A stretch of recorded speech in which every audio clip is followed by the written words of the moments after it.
We made all of ours except We did too. And it was, I was impressed yesterday. So many nice.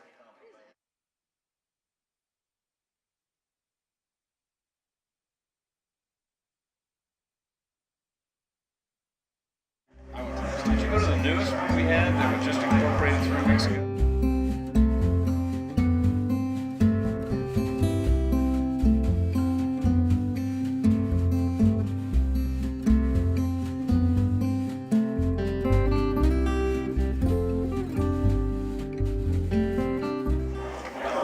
Jared was there, Leon.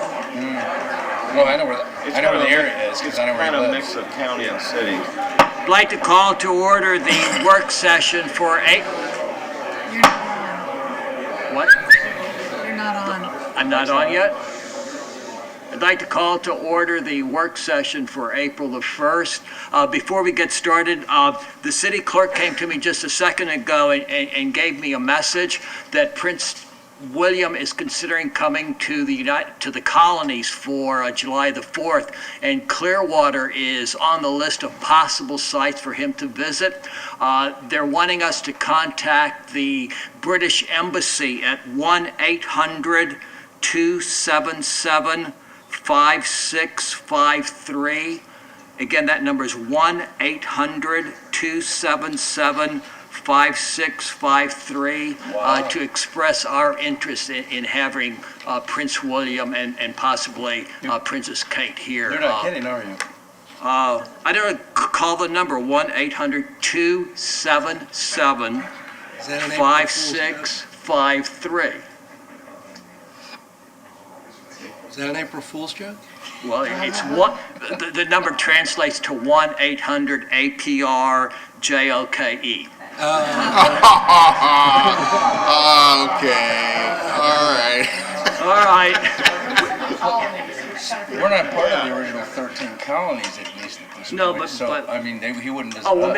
maybe was it Prince William or the King of Spain? Oh. So then he'd be going to St. Augustine.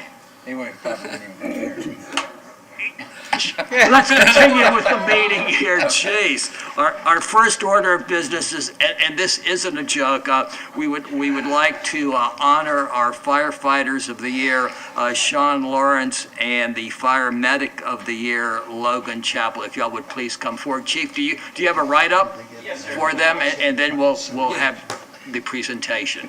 You want to come down for the? Yeah, well, Okay. Go ahead and tell us All about right. it. So again, Mayor, Council, good morning. You guys can come on up right here. So this is a little bit out of norm because normally we do it at the Capitol Theater or at our training center. But one of the things we asked to try and look at what we're meeting the needs of our members is different ways of presenting the firefighter of the year and the paramedic of the year. So as they regroup, and some coaches say it's a rebuilding year, we said, hey, I still want to show them off to you and show you why these two are the best of the best that Clearwater Fire has. And I'll read the write-up on both of them. So the first one is Paramedic of the Year, Logan Chappell. Fire medic Logan Chappell has been selected as Clearwater Fire Rescue's 2018 Turner Award for Paramedic of Excellence. Paramedic Chappell joined Clearwater Fire Rescue in October of 2016 and has demonstrated nothing but excellence in all aspects of his position. He has repeatedly shown exemplary performance under extreme conditions and continually strives to deliver exceptional medical care. He is currently assigned to Station 47A and has shown great interest in training new probationary fire medics. His knowledge of our medical protocols, along with his ability to systematically instruct while on calls, is an integral part to creating the foundation of our future fire medics. During the past year, Fire Medic Logan has been part of many critical and high exposure incidents within the city. While on scene, he has gained the notice of many senior crew members and officers for his systematic approach during high-stress EMS situations.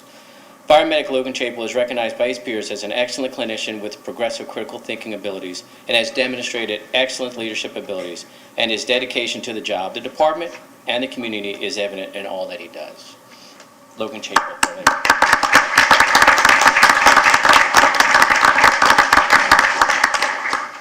Firefighter of the Year goes to Lieutenant Sean Lawrence. Lieutenant Sean Lawrence has been selected as the 2018 Firefighter of the Year. Lieutenant Lawrence began his career with the Clearwater Fire Rescue October 30th, 2005. Sean has served over the years as an outstanding firefighter, medic, driver, operator, and now as a fire lieutenant. Lieutenant Lawrence has been integral in facilitating lieutenant, driver, operator, and provisional fire medic training. He has facilitated numerous station company training exercises and scheduled standard evolutions throughout the department that go beyond expectations. He has been part of EMS training and suppression training for recruits and shows he wants to be involved in all aspects of personal development. Lieutenant Lawrence has been intricate with helping the probationary firefighter and recruit school, as well as training when probationary paramedics come to the line. He takes his task seriously and ensures that they are ready to move to their next step. Lieutenant Lawrence's hard work, dedication, and motivation instill strong confidence in his fellow colleagues going into any situation. He truly represents what Clearwater Fire Rescue stands for and instills those core values in his crew on a daily basis. While there is not one certain critical call that can be mentioned, he has made his crew capable and cohesive throughout the year to mitigate crisis situations, and these efforts call for consideration for his honor. Lieutenant Lawrence is a true leader and mentor to the others and demonstrates his dedication to the job, the department, and the community. For this reason, he's deserving of the 2018 Firefighter of the Year.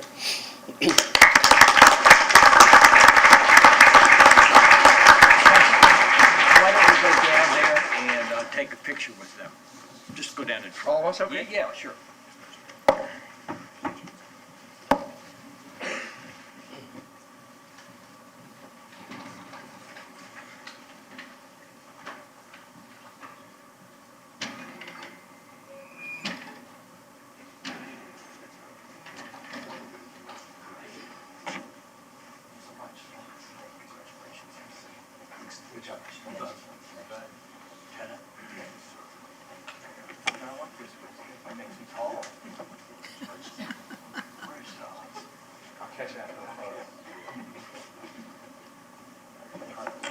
Wait, now you're tall.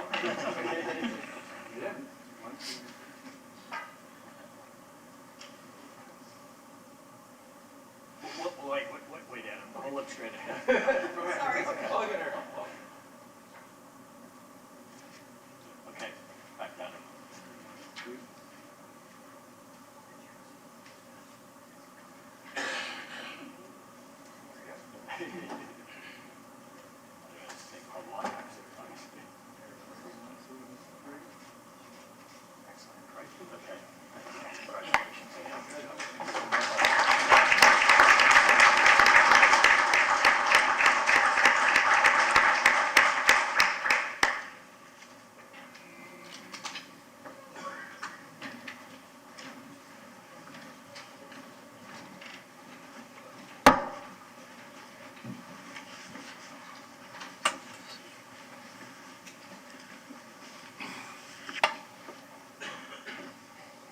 Agenda item 3.1, Mr. Horn. Thank you, Mayor Council. Provide update on Complete Streets of Clearwater implementation plan, including a summary of preliminary implementation recommendations. Mr. Hartman. Good morning, Mayor, Council. Rick Hartman, Transportation Planner. Want to provide you with an update on the Complete Streets implementation plan. We're coming to the end, and Jared Snyder from Kinley Horn, our consultant on the project, will give you that update. We're working on the draft report now. Then we're going to give that to the different departments in the next few weeks and have a couple weeks for them to review it, get together with them, incorporate their comments, suggestions, and concerns, deal with that, and then come to you with the final report for review and approval. So I'm going to turn this just to update over to Jared right now, and thank you very much. Good morning. Good morning. How's everybody doing for a Good. Monday, right? Okay, let's see if I can get this going. Okay, as Rick said, we're going to do a quick update on where we are with the implementation plan at this point. I like this quote where it says, if you design a city for cars, it fails for everyone, including drivers. If you design a multimodal city, it works better for everyone. And really what this is about is Complete Streets has been going on for 10 or 15 years now. This is nothing new. Cities across the country have really been looking at complete streets of how do we provide networks for all users. Essentially, you've got thousands of complete streets plans going on in the country for the last 10 or 15 years. So what are we trying to do? Safety is something that always comes up. We're looking at actual and perceived comfort for all users. Mobility, again, we're just looking at access to networks for not just those that are driving, but those that are bicycling or walking or taking transit. Something that gets lost quite a bit is the economic benefits. We don't talk about this enough. You know, how do we benefit the tourists that are out there? How do we benefit those that are the businesses that are accessing our streets? And then equity. We have a large number of citizens that are out there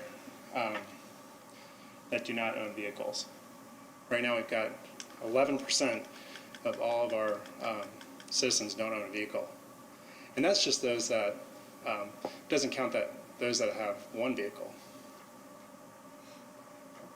So this is interesting. This is how we used to design our streets. We used to have the street function, how are cars moving about?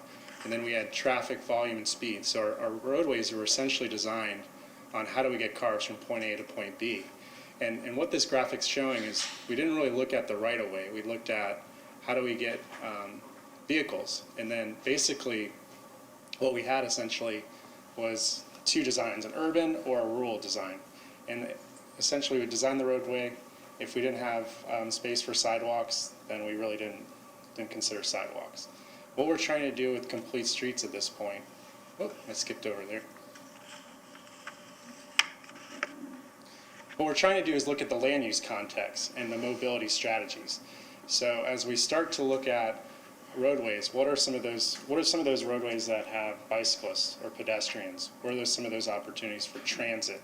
Freight, that's a big one too. Our business community needs access to freight, and that's something that, or freight needs access to our businesses, and that's not something that's been considered in a lot of ways. So it's a way of looking at from our design components, how do we provide the right solution?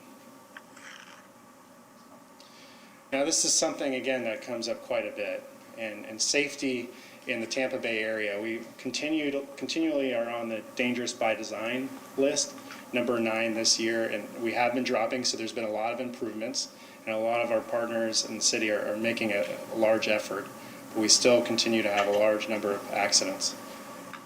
In the last 5 years, we essentially had 52 fatals in the city of Clearwater, and 450 serious injuries. Bicyclists, we had 4 fatals and 34 serious injuries.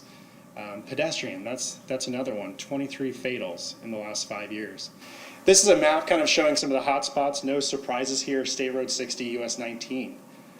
Belcher at State Road 60. So this isn't just a Clearwater issue. We're dealing with some of our partners as well. That's DOT and the county. So that's something that we've got a lot of work still to do here. So what are some of the benefits of complete streets?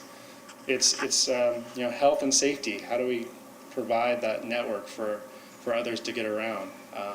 Again, safety's number one, but I don't think we talk enough about the economic strength. It's about right-sizing our streets for the adjacent businesses. Equity, again, that's a big one where we have 11% of our residents that don't drive.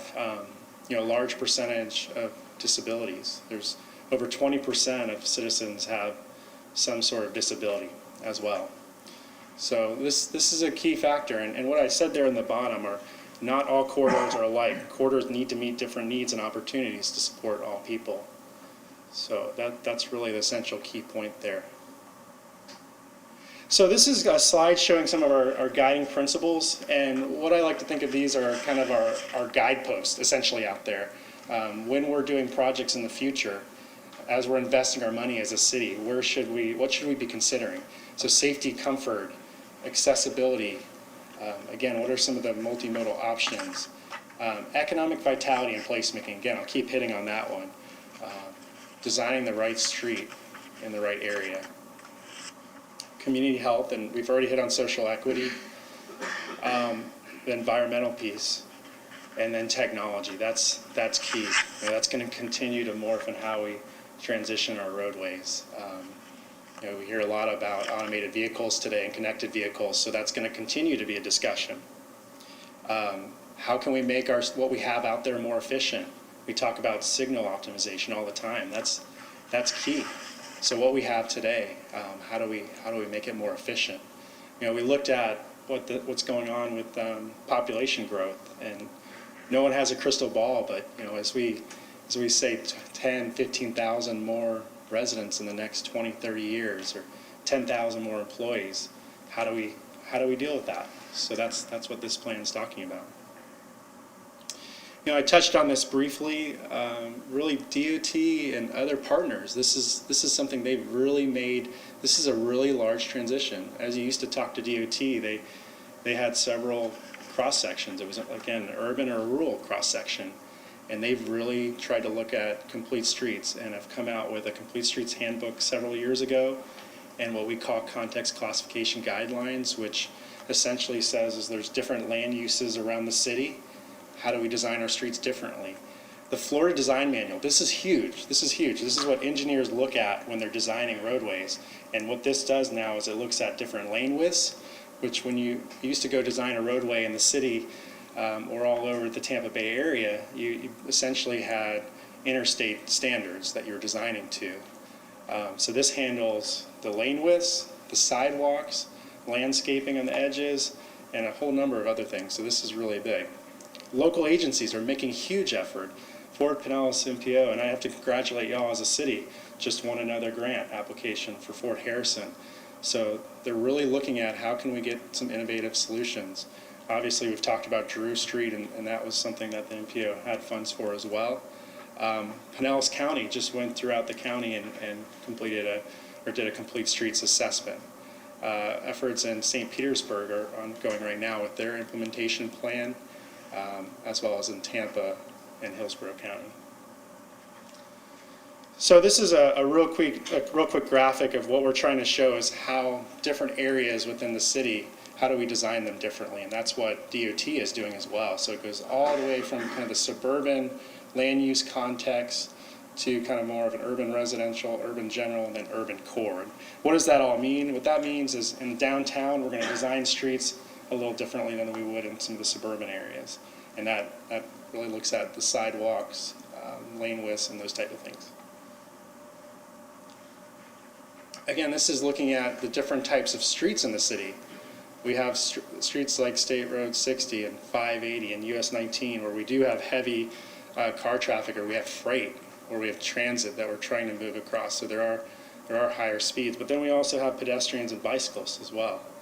We have what we call the community connectors, where those are connecting essentially the thoroughfares to some of our local streets. So these are all different characteristics here, and not the same solution will come across in all of these. So this is a graphic just kind of showing the different tools, what's in our toolkit, if you will. What we look at between the curbs, we call it the traveled ways. So that could be on any given street. We could have bike lanes or bus lanes, turn lanes or medians, and that we're not going to have them all on every street. But what's most important, again, is that land use context adjacent to the street, and we call it the pedestrian realm. And that's where we're really trying to get the street to match up what the adjacent land uses look like today, or what we would like them to look like in the future. In a downtown area, Excuse me 1 second. This is no joke. Please silence your electronic devices. It should be without saying that when you walk into a public meeting that you silence your devices. Thank you. Also key is intersections and crossings. That's where we've seen the vast majority of crashes. And there's a lot of solutions there. Is it lighting or reducing the crossing distances? That's really key. We have a lot of crashes at the intersections. So now I'm going to walk through just kind of a couple examples of complete streets projects. And there's been a lot of discussion here, and I know around the Tampa Bay area and around the country. This has been, again, going on for a while, where complete streets has been mentioned as road diets or lane reductions. There are a lot of different solutions. That's certainly one type of complete street project, but there are also some smaller incremental projects, and that's really what we're trying to hit on. There's things like this picture where we're showing the gentleman walking what I like to call the cow path. So really producing the sidewalks and then also the crossings that you can't see in this picture, but there's essentially they resurface the roadway and they reduce the crossing distance. It's absolutely key in a lot of our hotspot areas. This is another one. This is essentially restriping the roadway. There was a lot of pavement out there. It was a 2-lane roadway. It still stayed as a 2-lane roadway, and essentially striped out the median to help pedestrians get across, and then also more efficient for those driving as well, as you had left turns that were implemented further down in the roadway. So quite a transformation just with striping and some curb. This is another example with some landscaping in the median. There was a bicycle lane added, and then you can see the bus on the upper end as well, so that there was more of a striped out area for buses further down the corridor as well. So again, we're trying to hit all different modes. This is an example that we see all over the country, and you see it in areas in the city as well. How can we use what we have today for economic development? Here's a land or a parcel essentially that's got a lot of pavement out there. You've got 70 foot of pavement, which is a very long area to cross, and it's just wasted space. So how can we kind of tee that off and use the space out there to create more green space and even more area for businesses? And it's also a safety aspect for those driving, walking, biking. I can't say it enough. Here's some pictures of how we've seen striping. There's really anytime we move the curbs, that's essentially the biggest investment. So how can we just use what we have out there and make it better? And sometimes we could do this incrementally, and you go back and go even further. But here's an example in the middle where it's just flex posts, and it's a little bit of paint, and that created a bicycle facility. The one on the right is probably one of the more challenging projects that we've worked on. It's Central Avenue in the city of Naples going into downtown. You had just a street that needed some attention. It was really just kind of a raceway through there, and now you've got parking that's been placed for businesses. You've got striped out areas for bicyclists. You've got safer crossings and slower speeds. And the thing I want to say again, or touch on first here is we talk about speed. This is the number one thing that DOT is really trying to look at, because speed kills. And it's not a war on cars. What we're trying to do is control the speeds. And the same thing with that Florida design manual that DOT is looking at. We're trying to control speed so that people aren't going 15, 20 miles per hour over the posted speed, which we're seeing all over the place. It's to try to make people design the roadways so that they feel that they have to drive what the posted speed is. And what we did on this Naples project is we showed essentially the travel time progression was the same. So you had areas where you might have gone slower and experienced more congestion, but the travel time progression across that mile or 2 mile section was the same as it was before this improvement. So what we're trying to do, implementation in the complete streets, here's what we're trying to look at is not just standalone expensive projects. We're trying to look at major and minor capital projects, or where do you implement complete streets elements in major and minor capital projects.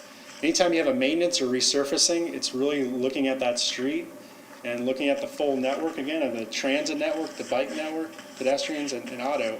How can we improve what we got out there? Any hotspot areas that we know about, safety or intersection issues, let's get out there and try to fix those. And then we hit on this a little bit. We're dealing with some of the partners, DOT, Pinellas County, and the surrounding areas. A big one, anytime we have private development, let's look at what can we do with some of our land development regulations to implement complete street projects. And the last one I'll say, quick builds there, is really we're just trying to look at some of those striping improvements. Where can we make some enhancements pretty quickly? Oop, apologize for that. Going the wrong direction. So the key plan recommendations, what we're looking at right now is an interdepartmental process, and Rick and others, we've been meeting with all the departments to talk about, as we scope out projects or have any kind of improvement within the city, how do we look at complete street enhancements? How do we how do we look at an approved policy? That's something that's going on, again, around the country. You know, we established a Complete Streets Advisory Committee, so continuing with that, I think that's been a good group to bounce ideas off of and continue to move on with that.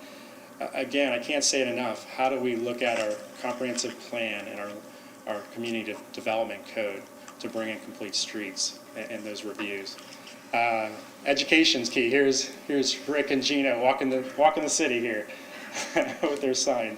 So I think talking to the business community, kids in school to understand what we're trying to talk about and achieve here.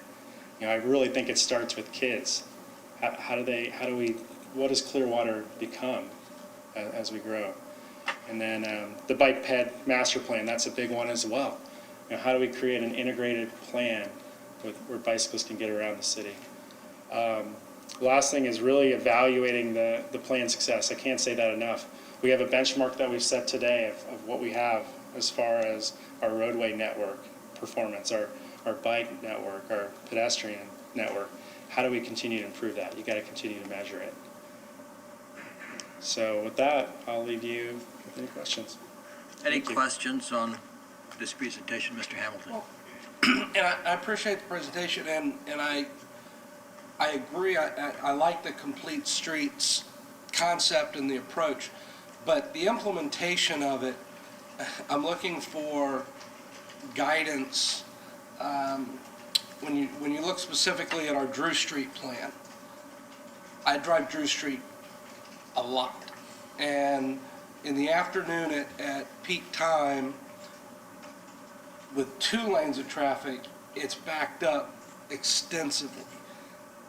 With the complete street plan, we're going to put all of that traffic into 1 lane. How do we convince the county, who controls our traffic lights, that people traveling east-west are just as important as people traveling north-south? Because the county at peak times seems to be much more interested in moving people north-south instead of east-west. How do we convince them otherwise? Yeah, I think that's key. That's what I was hitting on with the technology piece a little bit of really looking at the overall network and how you're moving vehicles around at the PM peak. That's definitely part of it, and we're going to have to continue to work with the county on that because, like you said, they control a lot of the signals.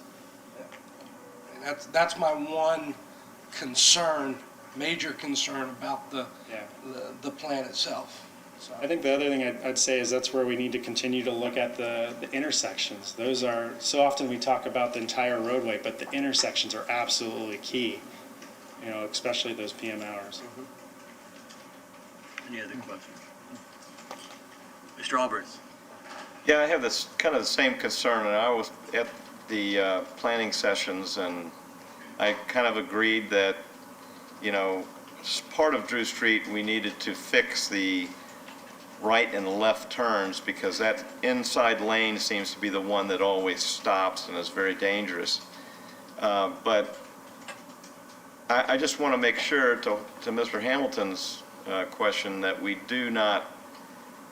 account for the rush hour traffic getting downtown in the morning and then in the afternoon leaving. And if there's a way we can do, I don't know, maybe look at doing a flip on, you have more, I don't know how you do it, but just make sure we take that in consideration. Sure. Mr. Albert, Mr. Poglace. Since we're talking about Drew Street, I went to some of those community meetings as well, and you brought up the problem of intersections, and they are all traffic lighted intersections. So that in and of itself, property acquisition, Drew Street becomes very problematic in implementing many of these different tools. One thing that I didn't hear at any of these community meetings, and addressing intersections specifically, because that's where there's a big, if they're not sequenced and the county controls it and we can't really get a significant remedy with signalization, I didn't hear anybody talk about roundabouts. And again, that goes to property acquisition, but I know the one at the beach handles massive amounts, so they do in fact work. Were they being considered at all in a smaller type scale, so you don't have to have the big circle? Would they still work on Drew Street? Have we looked at that?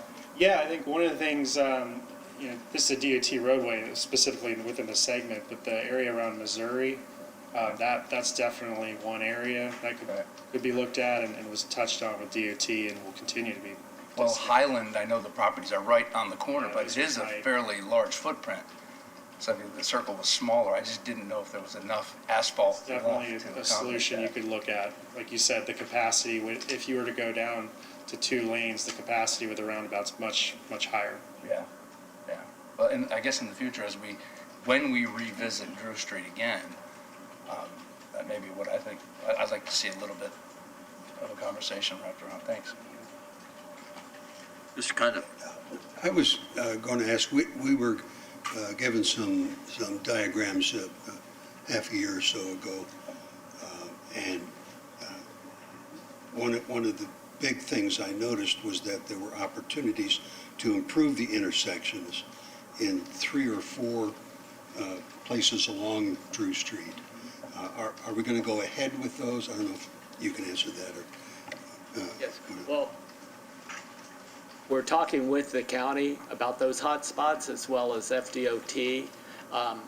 As part of the lane elimination guidelines that FDOT require, they will be looking at those hot spots, how we can improve the flow of vehicles. That's the key here, keeping the travel time to a minimum, even with slower speeds. Roundabouts are part of that review.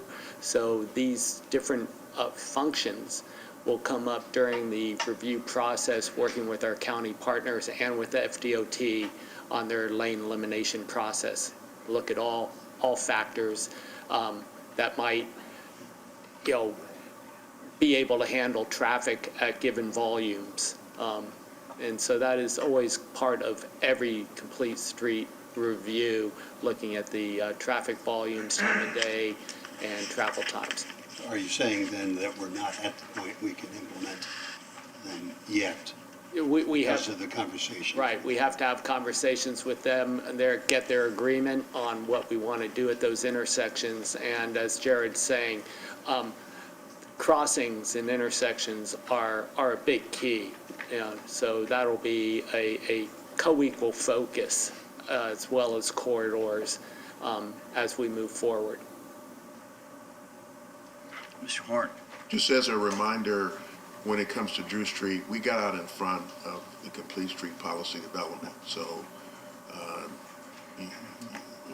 that's why there's this language of time, because we've got to have policy. You all reacted, at least some of you reacted to the Drew Street, idea. So eventually, it's going to catch up, and we're going to come back to you with something, but it will be in the context of policy that our partners have also established, FDOT and the county. And it's interesting if I could just, to me, it's interesting as you go along Drew, there are 2 trails that cross Drew Street. Do we treat those intersections differently in order to get the trail traffic across safely? Well, we design differently, but we want to provide ample room for people to cross at the trails, as well as, it's all part of making the citywide connectivity, which is key to travel concerns north, south, and east, west. So there are different designs for a trail crossing a major road as opposed to a sidewalk, but they're not so different. You just have different signal timing, some different striping and such, and we try to enhance those areas with the green paint because they're major conflict points. So we want everybody to know, hey, watch out, something's happening here, and be aware. So that's why we implement some of the painted crosswalks, the striping, and enhanced signs, signals, and markings. Whether we're on Drew Street or even Fort Harrison, or just about any street in the city where there is a traffic signal, you always have the person who thinks that, well, I'm not going to get stopped by the red light, so I'm going to block the intersection.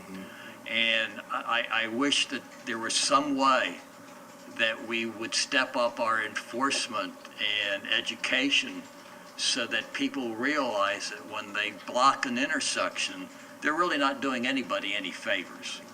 And especially on Drew Street, because most recently I've experienced that several times where people were trying to make a turn and they couldn't because the intersection was blocked. The other thing that we have to keep in mind, and I will, as long as I'm up here, I'm going to be reminding y'all, Drew Street is not a residential street. We can't turn it into a residential street. It is a thoroughfare. And I sort of don't like this slide that you had where it said not all corridors are alike. Corridors need to meet different needs and opportunities and support all people. That's impossible. You can't meet different needs and support all people because the needs of people are different. And as soon as you turn Drew Street into something that it wasn't meant to be, it's going to impact people on Cleveland Street, and it's going to impact people in other residential streets. And you need to keep that in mind. It has happened you have your slides about how great complete streets are, but there are other areas who the neighbors have gotten upset or the businesses have gotten upset because of the impact the Complete Street program has had because you're trying to tailor it to a specific person. And here you're trying to tell me that it's going to support all people. It doesn't make sense. Jared, if I may, because I wrote that. And you're exactly right. I wrote it poorly because it's what you're explaining. No two streets are alike, or they shouldn't be treated alike just because they look alike. Streets are going to be, as part of this plan, designed for priority modes. So no street is going to be serving all people equally.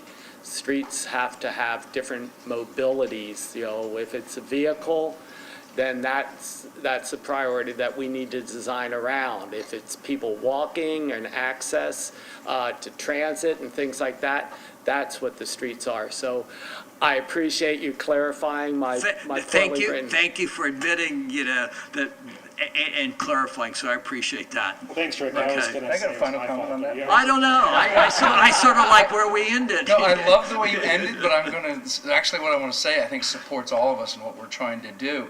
So my neighborhood is right off of Drew Street. It's Grandview Terrace. We were the second by the way, traffic calming, I think, is an incredible product. It should be a companion product to thoroughfares, ingress, egress, arterials. And it does make sense that the number one priority for Drew Street should be moving traffic, alternate methods to go east and west. But I think what needs to be taken into consideration is what they did for our neighborhood. And this was a project, we have a traffic calming circle right at Baker. And the crosswalk would have been really, really close to all of that traffic going up and down Drew Street. So what we did, and we had to work with the county to allow us to do the setbacks, and Karen Seal, I think, was chair at that time. And they absolutely loved the idea, understood it, and we moved the crosswalk back into the neighborhood so that pedestrians aren't encouraged to cross that sidewalk right on Drew Street, but come into the neighborhood, go like that, to keep them away from the street. So I think that's an example where pedestrian safety was considered, and we made an adjustment to still allow for a lot of traffic. So I don't know how that all looks, Well, but the first and I'm glad foremost you has brought to that be up. proposed. I think where you put a lot of investment in traffic calming already. I think that's where, if we're talking about a bike network, we call them neighborhood greenways, but you utilize what you've already done with traffic calming, where you have slower speeds and people should be biking in those areas. And I appreciate the comment, and Rick, you've fallen on your sword there. But yeah, essentially what we were trying to show with those maps of the different context, from urban context to suburban, and then the street types as well, that's where we're really looking, as Rick said, at a modal priority for every street. So yeah, you're exactly right. Every street can't handle every user, but where are the streets? What are we trying to serve with all the streets? Okay. Thank you very much. Ms. Warren, you had something? Just one comment. The one thing that concerns me more than anything is the vehicle-bike conflict. And in our planning, I would hope that we would come up with a very aggressive program to help change some of the public mindset among our drivers. Because I think our bicyclists are at risk, especially because of the speeds, especially in the thoroughfares that we just talked about, where during rush hour, the only thing that matters on that road are other vehicles, and even they don't matter sometimes. So just something to think about. We've got to change the mindset, because if we don't, then we're going to create these bike lanes, and come rush hour time, those cyclists are going to assume that the drivers, are really conscious of where they're at, what they're doing, turns they make, and then sometimes that's not going to happen. I think you nailed it. We've had a lot of discussions on that. I think I'm really concerned where we have bicyclists on thoroughfares. All right, thank you. Well, Rick, just as a complete aside, Council, I don't know whether y'all saw this or not, but Utah became the second state in the country that is now allowing motorcyclists to drive in between vehicles when they're stopped on a thoroughfare. And, we see all the time, watch out, on motorcycle, watch out for the motorcycles. Well, sometimes, I feel like the motorcycle needs to watch out also, because they're weaving back and forth, is as much of a concern as the bicyclist. And I was surprised that states are now allowing you to do that without breaking the law. Had y'all seen that? I have not. Yeah, apparently the governor just signed it over the weekend. It's common in other countries. But, Yeah, we're in not fact, that's what familiar they with said. that It was common in other countries, but not here in the States. Yeah.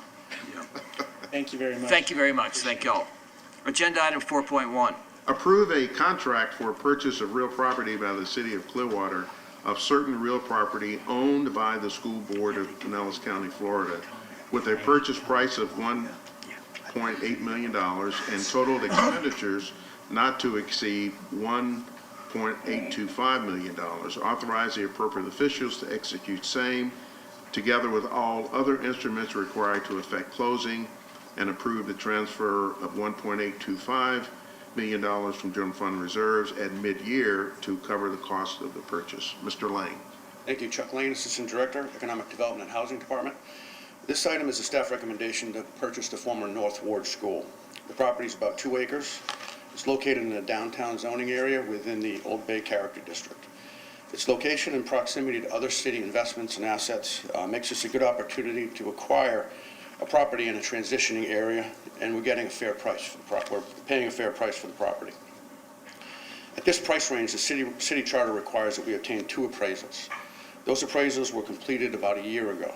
The appraised values were $1.5 million and $1.235 million. Those appraisals were more recently updated. The updated values came in at $1.85 and $1.475 million, respectively. The purchase price in the proposed contract is based on the midpoint of the 2 updated appraisals, which is $1.6625 million. The contract provides for additional consideration to be paid to the school board, which I'll explain in a moment. School board staff has requested 2 unique terms of the contract. One, the contract requires that if we sell the property within the next 5 years at a price exceeding $1.8 million, we will share that profit equally with the school board. The second unique term relates to the additional consideration that I mentioned a moment ago. The city will contribute $137,500 towards a project at Clearwater High School. The school board will be making a significant investment in the school located on Gulf to Bay. Right now, the total project cost is estimated at $30 to $35 million. Funding they get from the state for a project like this can't be spent on a landscaping or a beautification project. They've asked us for a contribution to a beautification project to help give the project a bit of a wow factor. It will be a landscape park-like setting visible from Gulf to Bay Boulevard. This brings our total expenditure to the school board to $1.8 million. Additionally, we'll have due diligence and closing costs of approximately $25,000. So the city's total expenditure on this acquisition will be $1,825,000. Funds from the city's general reserve fund will be used. Contract requires closing on or before June 28th. That may be extended for an additional 60 days by either party. If approved by council on Thursday, this contract will be presented to the school board on April 9th. Clint Herbeck, Associate Superintendent with the Pinellas County Schools, is here should you have any questions of him. That said, I'll take questions at this time. Council, before I ask for questions, let me just give you a little bit more background. A couple of years ago, as you will recall, the school board closed North Ward. At the time, the superintendent and I had some conversations about, what other options we could use the school for, and we reached out to the county and our city employees to see if it might be possible to reopen it as a small school, for employees or people who worked in downtown. That really didn't work out. The school board looked at some other options for like a charter school or a center, and those weren't possible either. So, then the superintendent and I had some further conversations, and he said, well, would the city be interested in it? And at the time, that was when we were starting our North Marina, redevelopment and plan, and I thought that this would be an ideal situation for us, and I appreciate the superintendent and his staff working hard to try to bring this about for us, and I would encourage you all to support this on Thursday and today. Any questions? Mr. Let Jay go first. I'm sorry, Mr. That's Paul, okay. It's unfortunate, but I think you might have answered this somehow, that we didn't buy it last year when the appraisals came in at 1.2 and 1.5. Because and part of the reason was, as I recall from my one-on-ones, the new appraisals requested by the county and the recent sales and what's going on up there is what's driven the price. Yeah, right after those appraisals came in, some things occurred that really indicated an abrupt shift in market values in the neighborhood. One was the approval of the Clearwater Downtown Redevelopment Plan. For example, on this property alone, that plan nearly tripled the allowable densities in FAR. That's a direct effect on value and happened throughout the district. So the appraisals that we had really became old very quickly and unreliable. So we're a little bit of a victim of our own progressive thinking in that area. But we can recoup it. Oh, Yes, I we don't can. disagree. I Yeah. 100% Yeah. support this, Yeah. and I think everybody in the community does as well.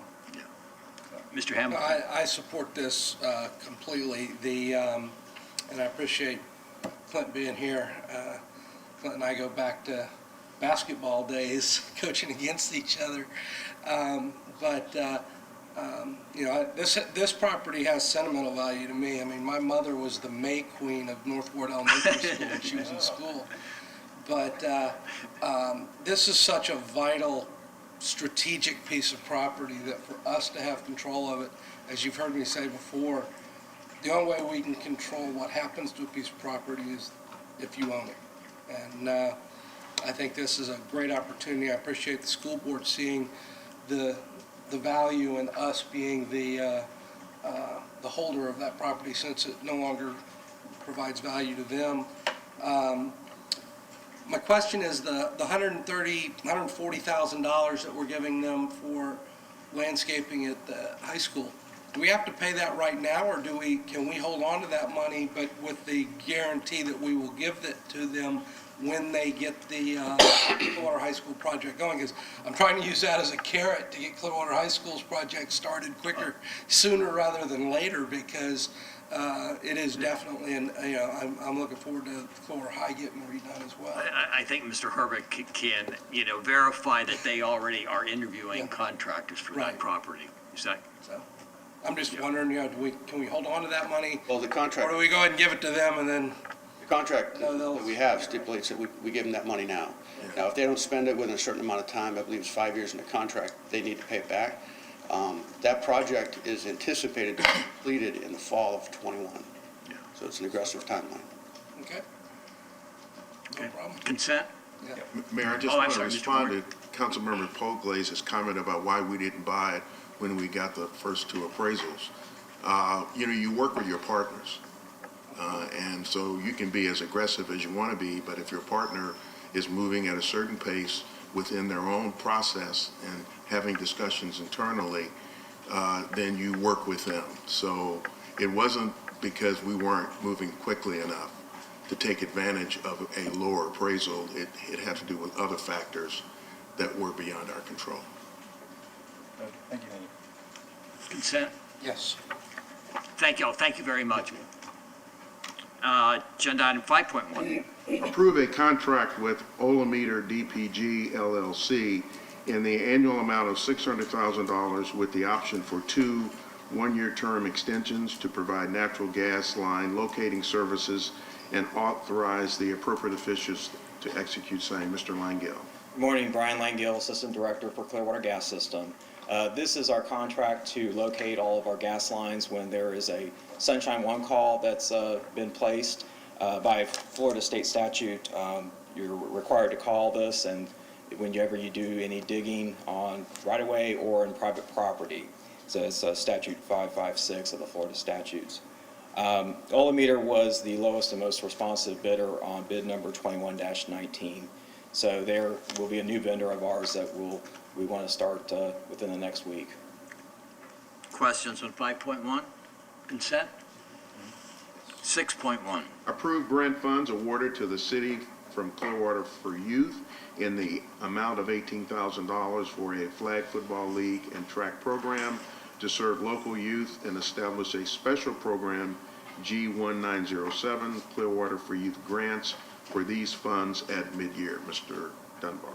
Good morning, Kevin Dunbar, Director of Parks and Recreation. As City Manager said, these are for 2 grants from Clearwater for Youth that their board has already approved. One is to start a flag football program. Another one is to start a track program at Ross Norton. So it helps to basically defray the cost of all the equipment, but it'll be staff-led. Happy to answer any questions. Questions for staff on 6.1, Mr. Kunda? Where's the flag football going to be played? The flag football is going to be played on the baseball fields behind Ross Norton. So in the outfields and baseball fields on Sundays. Sundays. In the afternoon? Late morning, early afternoon. Consent? Yes. Why do they do things on Sunday mornings? 7.1. Good question. Approve the request from the owner of property addressed as 1416 Leo Lane East to vacate a 10-foot by 75-foot portion of a platted utility easement lying in Lot 32, Skycrest Greens Edition, as recorded in Plat Book 69, page 6 of the Public Records of Pinellas County, Florida, and pass the appropriate ordinance on first reading. Mr. Burzik. Oh, Mr. I'll be in for Rob Berzak today. Tom Mahoney, Engineering Department. The homeowner has requested the vacation of this utility easement as their pool is encroaching into it. We reviewed the request, and we have no utilities in the easement, and I'll be happy to answer any questions. Any questions on 7.1? Consent? 7.2. 7.2? Yes, sir. Declare surplus for conveyance to the City of Clearwater Community Redevelopment Agency certain real property located at 115 South Martin Luther King Jr. Avenue for a subsequent sale by the CRA for redevelopment purposes. Mr. Mahoney again. Again, this property was acquired in 2003. An appraisal was performed on April 18th, 2018 at a price of $415,000. The CRA Director has requested that the property be declared surplus for transfer to the CRA. City staff recommends the City Council approve the CRA proposal, whereby the CRA will purchase the property for a sales price of $354,000 $549,000.11. The city's finance director and CRA director have mutually agreed that this purchase price will make the city whole as to its investment. City stakeholders have reviewed declaring this surplus property and support the idea. Answer any questions.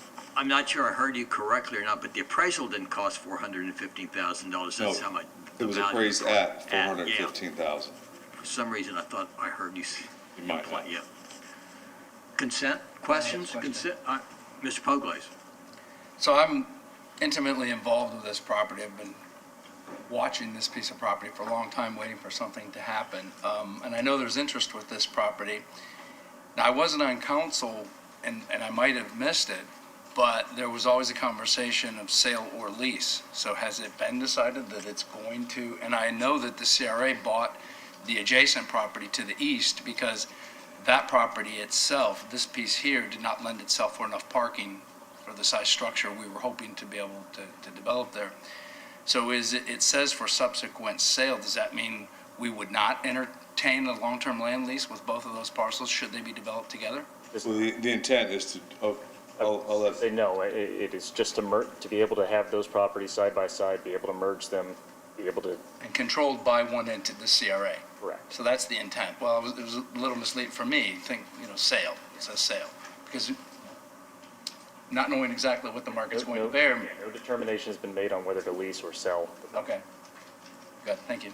So, Councilman, if you would like for that wording to be changed, we could change the word for subsequent redevelopment. Yes. Yeah, just take the sale out of it. So if we can just change the word sale to redevelopment, then that would resolve Well, your it issue. limits our opportunity, I feel. I agree with you. Kind of on the next one. Mm-hmm. Same, yeah, exactly Yes. the same thing. Clarify APH. Administrative public hearing, so these items cannot go on consent, they are public hearing items since we're Okay. declaring surplus. So it will be on our calendar for Thursday night. 7.3. Declare surplus for conveyance to City of Clearwater Community Redevelopment Agency, certain real property located at the southwest corner of Cleveland Street and South Dr. Martin Luther King Jr. Avenue, legally described as the north 282.5 feet of the east 50 feet of Block 5, according to the plat of Sarah McMullen's subdivision as recorded in Plat Book 1, page 41, Public Records of Pinellas County, Florida, together with all that part of the west 90 feet of the east 110 feet of the northwest 1/4 of the northwest 1/4 of Section 15, Township 29 South, Range 15 East, which lies between eastwardly projections of the north and south boundaries of a part of said Block 5, thus defined less and except any road rights-of-way. Mr. Mahoney again. Hey, council, Did it? this is the Cleveland Street parcel, correct? I'm sorry, I missed that. 7.3. Oh, I read 7.4. Yeah, I was trying to figure out what you, yeah, all right, let's do It was either 7.4. mine That's was it. out of order or yours was. Yeah, all right, let's do 7.4. Any questions on 7.4? Okay, which one was that again? 7.4. Let me see your map instead of me looking at this computer. So that's our parking lot that we bought. That's the park. That we did the land swap. Okay. Land swap. That's 7.3. That's the existing parking lot on the corner, on the southwest corner of Cleveland and MLK.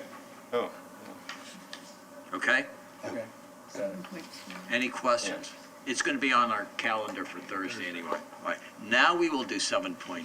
Mr. Horner was playing an April Fool's joke for us. See if we were paying attention. Sorry about that. Declare surplus for conveyance, the City of Clearwater Community Redevelopment Agency, certain real property located at the southwest corner of Prospect Avenue and Park Street, legally described as Tract 3 of the Plat Mediterranean Village in the Park, as recorded in Plat Book 125, pages 44 through 46 of the Public Records of Pinellas County, Florida, for subsequent resale by the CRA for redevelopment purposes.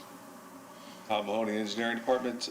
This parcel was acquired in August of 2018. An appraisal was performed on March 21st of 2018 for the amount of $640,000.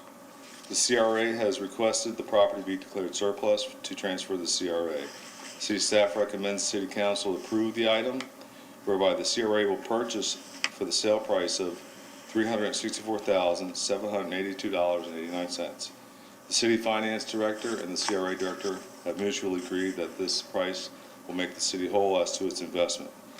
And I'll be happy to answer any questions for you. Any questions on 7.5?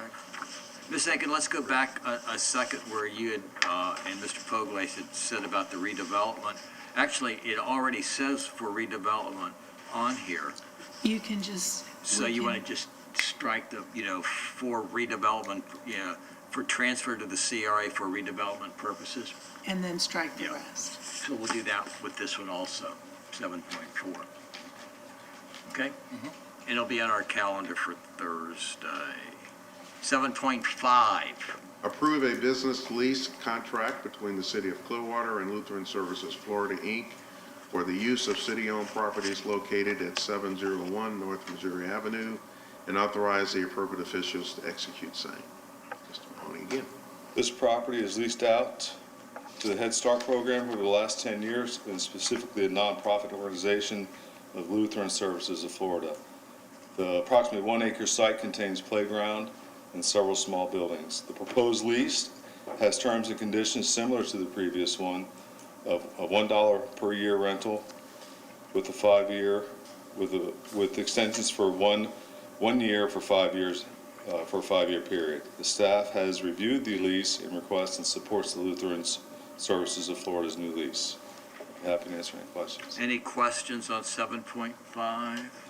Mr. Cundiff? My math is not good, so this is a total of 10 years, possible, 5 years. 5 years, With an option for with an 5. option for another 5 years.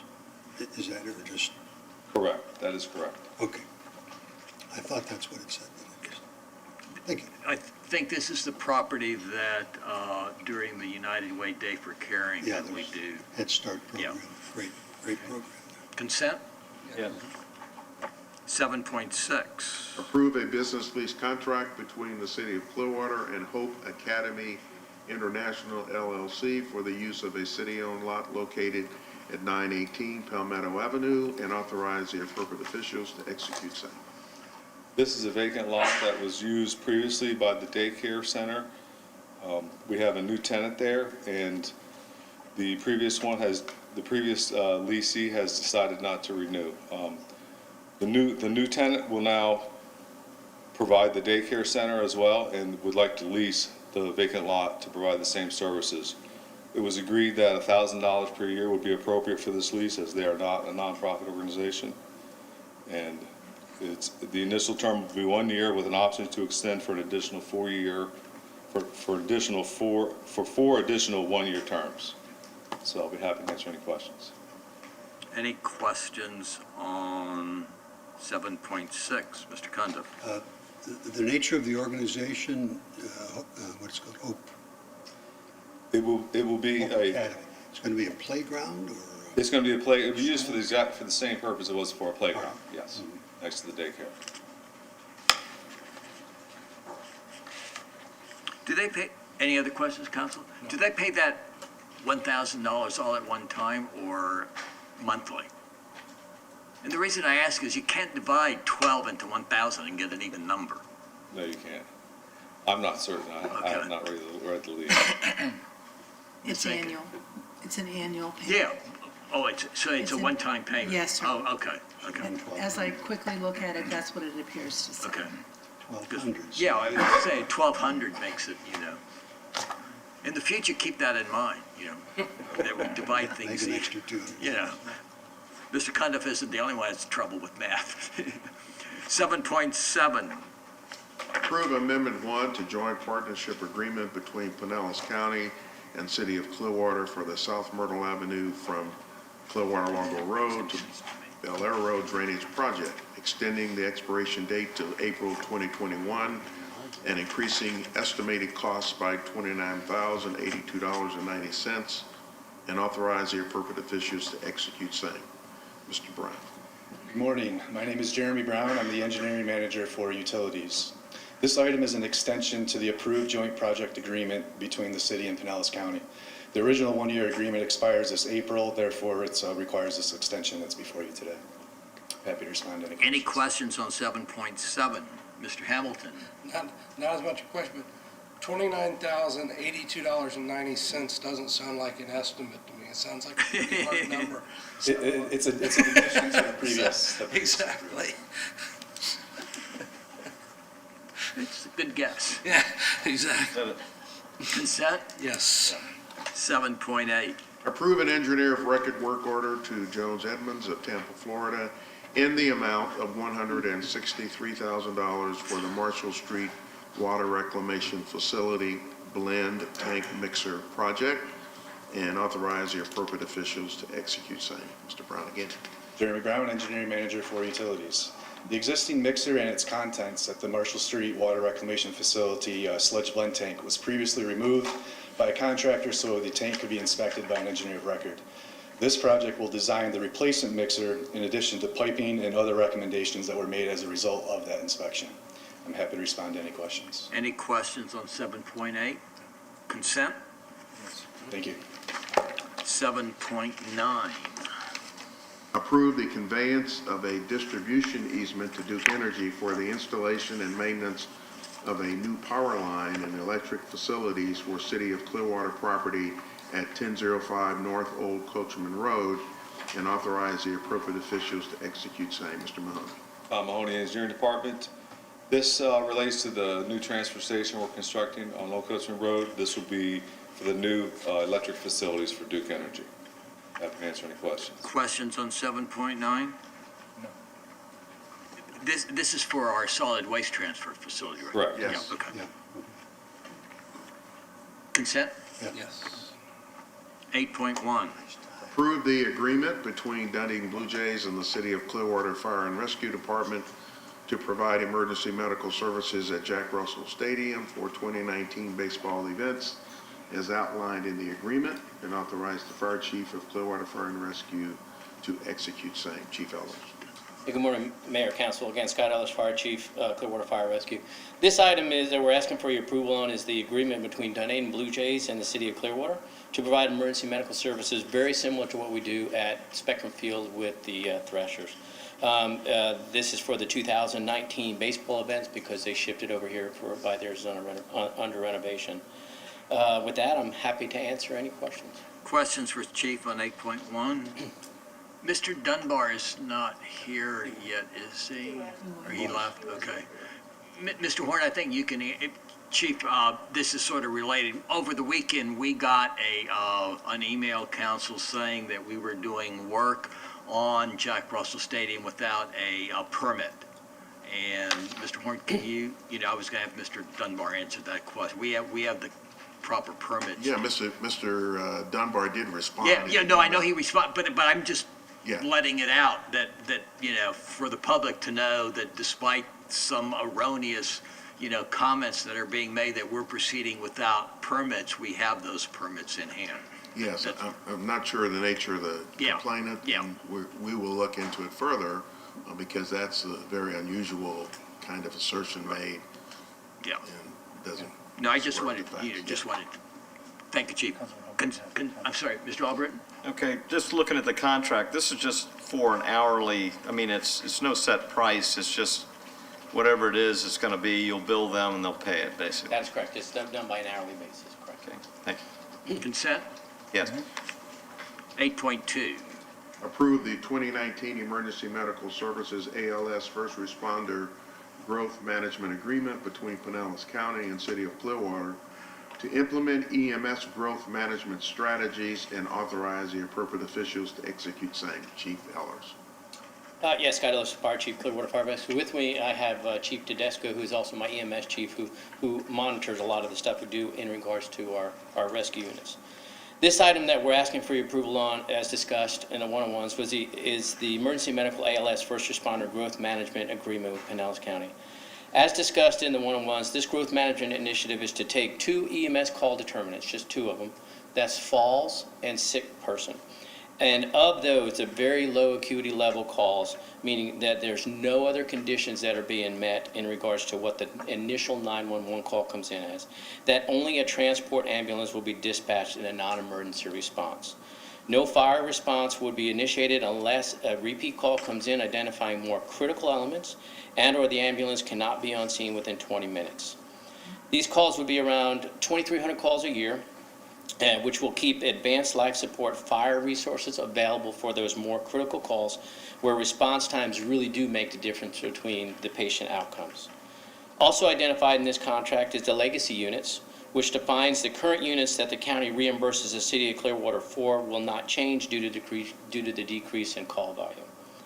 This is the first time the county has ever looked at codifying this in any type of contract, so we look at that as a win. To date, the following agencies have signed on to this initiative: Largo, Lehman, Safety Harbor, Pinellas Suncoast, and Seminole. With that, I'm happy to answer any questions. Questions for the chief on 8.2? Mr. Pogler. Of all those communities, thank you, Mayor, of all those communities that have signed on,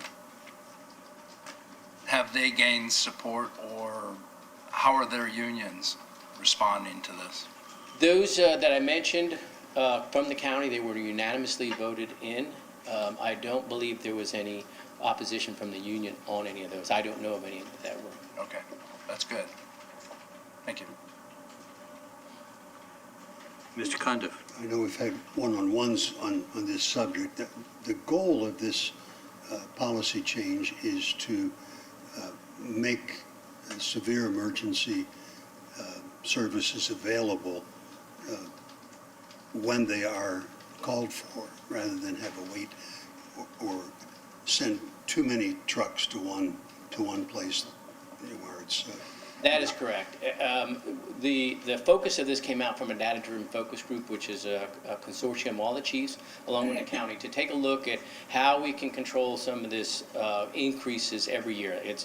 Our EMS responses are up 3 to 4% each year, and it just keeps going up and up and up. The answer before has always been just throw more resources at it, which costs taxpayers more money. With this one here was to take a look at the very low acuity calls like you had talked about. We're already responding on those calls, non-emergency. But what it does is it takes that fire ALS unit out of its zone and now ties it up on a very low acuity call. So if another call comes in that area, the response time is lengthened because it's coming from another location. Any other questions, council? Mr. Hamilton? Yes, and I support this completely, but my question would be, is it just not allowed if we were to respond to a non-emergency type call, but somebody called 911 and we have to respond, and then they're on scene and there's no need for advanced treatment, just maybe transport to the hospital or something for an ambulance, is there a reason they wouldn't be able to leave that situation to go to an emergency situation? Yeah, then we'd be abandoning the patient. Once we make contact with that individual, We're allowed to abandon. then we're not, it's an abandonment. Okay, that answers the question. Chief, you had indicated cities that had supported, had any of them turned it down and will not be participating? Yes, sir. Good question. It's an opt-in, so not all the communities opted in to do this. There's several, like Tarpon Springs, Dunedin, that do not want to opt in on this initiative. There's 2 others right now that are out there. St. Pete is one of them, and East Lake that opted in, but they've had resistance either from their union to try and look at this initiative in St. Pete's, and they've been doing they have a special session again coming up here to try and look at this. And East Lake, that was voted down by their district last week. This, if I just a follow-up comment to try to give this will not affect rank and file union members. This is just to control escalating costs and growth. So anybody that's already in the fire department, and I understand union's position, it's always about growth and being able to hire more and expand. This does not affect any current firemen that are on, we don't do layoffs in the fire department. You're exactly right. This actually, codifies those legacy units. Before, there's several units that we have, it's all dependent on call volume. And if call volume goes down, then what can happen is the county say, we're not going to, it doesn't meet the contract anymore, so we don't need to reimburse for that. What this does is it actually codifies in a contract saying that we're not going to take any funding away from you that we reimburse you for the current units that you have. No matter what the call volume does, so which is, again, a great thing. At any given moment in time as well, we can, again, one of the big things in this one was we can opt out. We can turn around and go, hey, this is really not working for us. We don't want to do this anymore, and then we respond to those calls again. Right. Yeah. Yeah, that's important. Council, do y'all want this on consent, or? I'm okay on consent. Okay, all right, we'll put that on consent then. 9.1. Marine and Aviation Business Plan update from Mr. Ed Chesney, Director of Marine and Aviation Department. Good morning, Ed Chesney, Marine and Aviation. Today's update is a work session only update, so I'm not going to ask you for any approvals. I just thought it was important to keep you informed on what's coming up in the near future. You know, within our 5-year CIP, we now are seeing the beach marina replacement project. And you may ask why that's important today. And I'll remind you, in 2010, we constructed and opened the Clearwater Harbor Marina project. At that time, I was the project manager, and I worked 4 years on that project before we ever broke ground. So with our CIP being 5 years away, I'm looking at the same project again in a different location. So this year, I have a CIP to begin that early programming phase, and that programming phase is really our design criteria. We need to know what we expect at the new marina, what we want there, what the slip mix is going to be, what the location is going to be, and all that is important because we will put that design criteria package together now in the years before it actually goes out to bid. When we did the marina downtown, that was a design build project, and we had all of those things built into what we knew we were going to get, costing, prices, what we can expect at that time. So that's going to begin this year, some of that early programming, stakeholder meetings with all of the groups out there, most importantly, most of our commercial tenants. When we did our downtown marina, we had a clean slate. It was easy to work around ourselves. So now I'm going to be working around the interest of 43 commercial slips, a busy beach walk, bustling marina area. We have already looked at utilities behind the marina. We'll do that again in advance. 2 years ago, 3 years ago, we opened up the sidewalk during the reconstruction of the marina building. We found a lot of deficiencies there. We know we have to correct some things that were built 50 years ago, water, electric, sewer that all run back there. We have a seawall that needs new tiebacks, cap. So that'll be the first phase of this project, and that's the things that I'm saying that we're going to be doing early, and you'll see work orders for stuff, design work orders to fix those things. Last year I did with our engineer of record, an electric as-built of what's existing out there. That's important in the design criteria package because moving forward we have to know what our electrical needs are going to be. And right now, with that marina that's there now built in 3 phases from the 50s through the 70s, it was really built, piecemeal.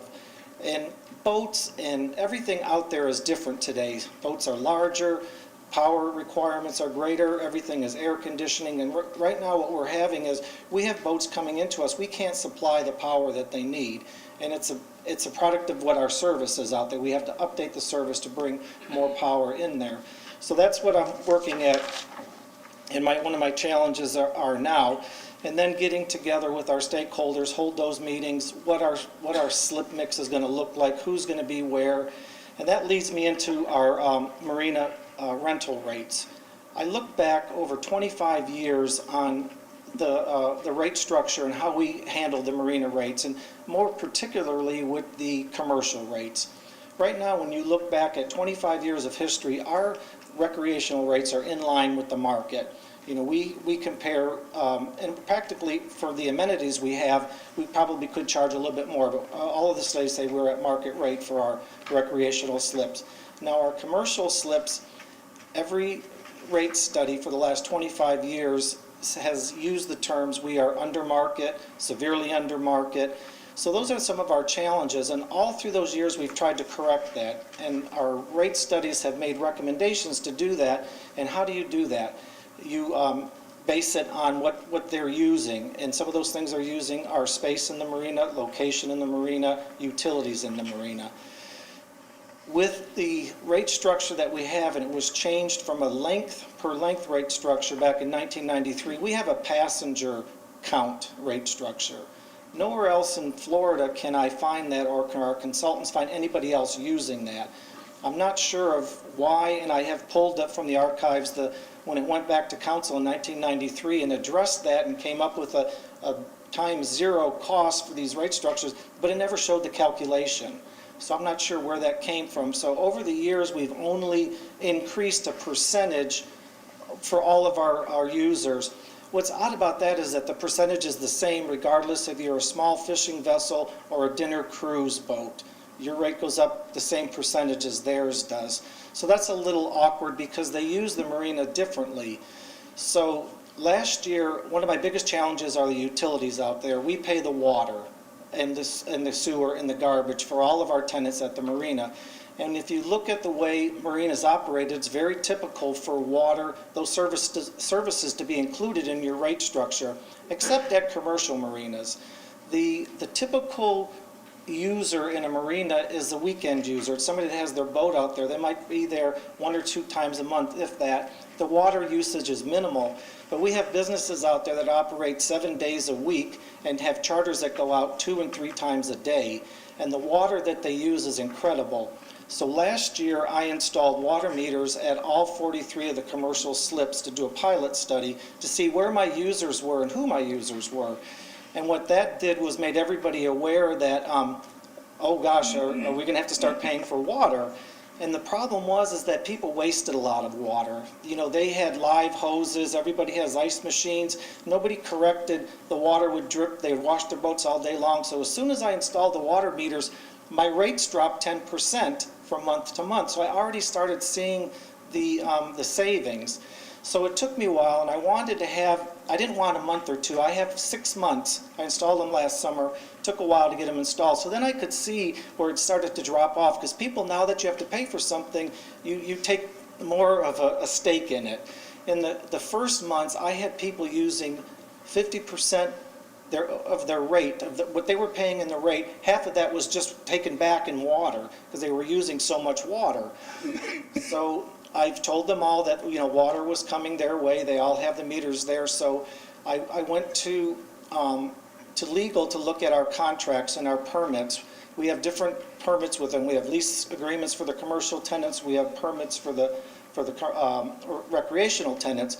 And by ordinance, we're already able to start charging them for other services, which is things like water, trash, sewer. That was built into some ordinance changes back in the 2000s and 90s, where it gave the city manager the ability to increase rates and to capture other charges. So I'm going to begin starting charging for water May 1st based on all of the individual meters. So people are going to be paying for what they use, and everybody knows that's coming. I just wanted council and everybody to be aware of some of the things, because it's a departure from the past. We're doing things differently, trying to, with this new marina build, all of these water costs and charges continue in the future. And water at one time was very cheap. You know, 25 years ago, we didn't have the water rate structure that we have today. So where I meaning the marina, is paying everybody's water bill, it's just not maintained. It's not realistic, sustainable. That's the word I'm looking for the future and the new marina. So I'm trying to bring those things up into the future. And when I look at other marinas, and I'm going to compare ourselves to John's Pass, that's the largest commercial marina that identifies as Clearwater does. They have half of the commercial slips that we do. But they have charter boats, they have fishing boats, they have a pirate ship, they have jet skis, and their slip rentals for those businesses, which include all of these utilities I'm talking about, are $3,000 to $5,000 a month. Our average slip rates are $500 to $1,200 a month. We are very much behind them. So with a waiting list of 15 years for commercial slips that does not move at all, nobody turns in a commercial slip, the way that we recover some of those things. We addressed that in changes in the past, where if somebody sells their business, we get transfer fees, we get change of use fees. So all of these things are important as we look at the new marina and how we're going to position these businesses in there, how they're going to be located. Is location more valuable if you're on Coronado, or you're tucked away all the way back by the fuel dock in that sense?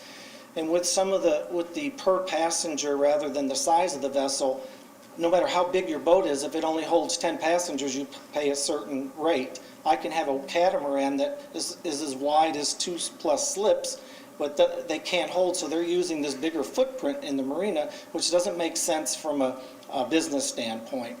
And some of our smaller vessels, which are like fishing charters, we call them 6-packs, the smallest ones. Well, a 6-pack might be in this slip tight, pays the same rate as another 6-pack that has a big dock and a walkway. It's just how they developed and got into the marina at different times. So with the new marina, we will have 6-pack slips designed for 6-packs. 12-packs are the larger fishing slips and the dinner vessels. So there's a lot of work we have to do with the stakeholders to figure out how the slip mix will work. Nobody's going to be guaranteed they're in the exact location that they are now. Some of the vessels may be the bigger ones, it's just impossible to move them. Starlight, for example, where it's positioned. The fuel dock, we have fuel over water. That's not typical these days, so we'll probably maintain that fuel dock because it's grandfathered in as such. So there's a lot of things we're working at with the rate structure, with the design criteria. I just felt it was important to talk to you all and let you know some of these changes that we already have the ability to impose them through ordinance. And then this year, Pinellas County, working with the property appraiser, the city is now paying property taxes on our commercial slips. So I got a big bill this year from the property appraiser, and it involved those 43 slips we're talking about. So what we had to do then was, how do we back into that bill? Because the property appraiser asked me, what do you charge for rent? So I had to give them our rent structure for all of these businesses, and working with them, it took us several months. We backed into a number to charge each individual slip.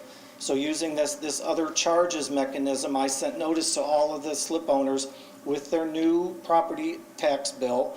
For the smaller 6-packs I talked about, it's about $75 a year, which is not a big charge. And the other bigger boats, it would go up $150, $200, $400 for the larger ones.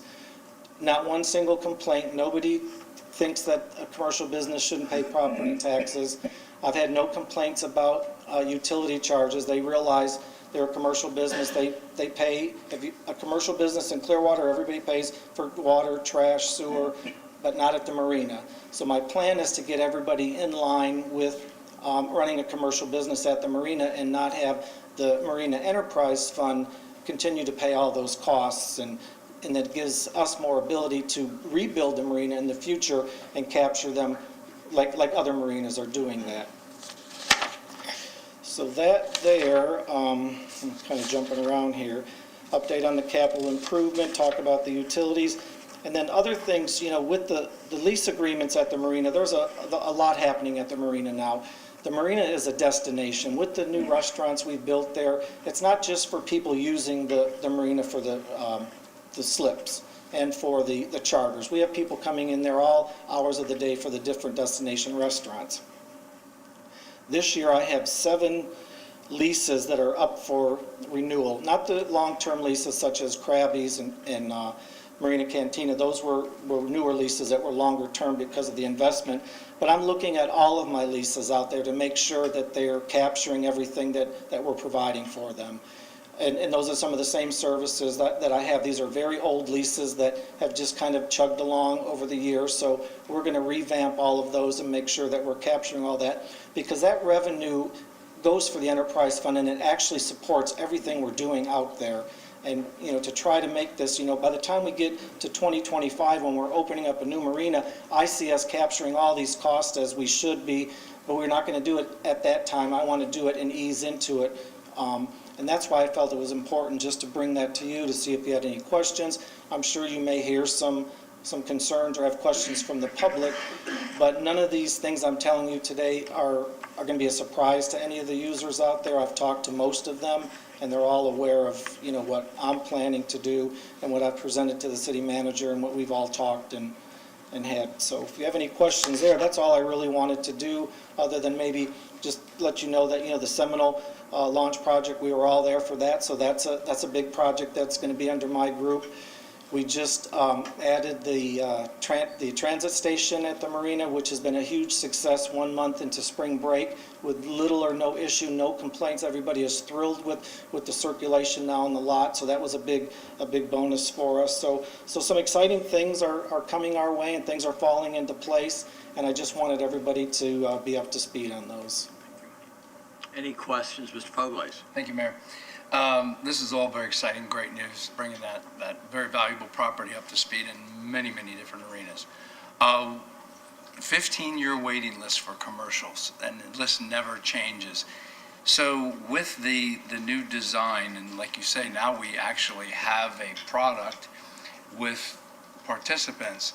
Is there any possible way, when you redesign all these slips, is there any more room in that bay? Can we expand the amount of slips by more efficiently, a better efficient design? And if not, have we looked at any other areas in the city to expand the commercial fleet? I know that's going to be a very contentious point, but it seems to me there's much more revenue potential to support this enterprise fund in the commercial fleet than recreational, because not everybody has the 60-foot luxury liner. And then a follow-up question to that question is there current by ordinance a percentage that has to be commercial, recreational for the Clearwater Beach Marina? No, there is not. We've only always had 50 was the maximum we've ever had. And with making some of the slips bigger for the bigger vessels, that has shrunk that down to 43. The city maintains a slip open for our purposes because we need a slip for loading, unloading, repairs, so we couldn't have everything leased out. Back to your other question as far as can we make this marina bigger, there's wasted space there now only because of the way it was built in sections and phases. It was, okay, let's build here, let's build there. So as we demo and rebuild, we'll capture some space. We're right now within the footprint of our submerged lands that the city owns. We could expand out beyond that, then that would require submerged land leases to do so. Right. So those are all things we're looking at in the slip mix. Is it worth it to expand it out? We'd have to pay the state for that use. Likely we wouldn't go commercial on those uses because of the tax thing. We could maybe put the recreational users on some submerged state lands. So those are all things. That's why I thought it was important now to know these things 2 and 3 years before we actually put this thing out to bid. Mm-hmm. And then also within this marina footprint, are we going to be considering expanded drop-off pickup, for instance, where everybody's talking about multimodal for additional ferry capacity, because currently there's one pickup drop-off? That's key at all of our locations, but I have a location already in a similar location for a ferry landing. And that's something that we could get grant money for because, I'm looking at this marina, there's money programmed for it. I don't know if that's enough right now, so I have to look at other avenues too. And one of them would be for transient boaters to come in and park. We have a lot of people coming to the marina by boat that think there's slips there. So we have a few, and I mean 3 or 4 that are available for, people that want to go to the beach, go to the shops, go to the restaurants. So yes, we're going to do some slips like that, and that's where the grant money will become available. Ferry landing, transient boaters that don't have the opportunity to come there unless they have a slip, none of which we have now. It was always been a kind of a private beach marina, commercial marina, so I want to insert those features into it as well. With the last renovation of the actual structure, basically the entire slab was torn up, and it was discovered that stuff is extremely antiquated and in need of replacement. You said one of the first things that would be done would be to accomplish and expand the electrical capacity for these boats. That's all brand new, and tiebacks. So that's all brand new, and I know there will be concern like how long would that phase take? And of course, I'm guessing all of the patio, that entire walkway would be closed for hopefully, as minimal time as it would take to do that, but it was a mess under the building footprint. Do we know what it looks like under the paver footprint closest to the water? It pretty much is closest to the water now, so we'll have to open up that sidewalk, and we've looked at it about 4 years ago, and the costs then were about $1.3 million to do that. So we decided we would wait for this project and Band-Aided what we need, but yeah, to close off that sidewalk, it's not going to be pretty. I mean, we're going to have to, get people in and behind the marina building, whether they come around. So that's something that with this design criteria package, we will look at that, because the marina is going to have to be demolished in sections. And the way I envision it is we'll do some kind of a mooring ball platform and take these boats 10 or 20 at a time, displace them, bring them back, demo, displace them, bring them back. So how many sections is that? How many phases is that? It could be 5 or more, just so, because we can't put these people out of business.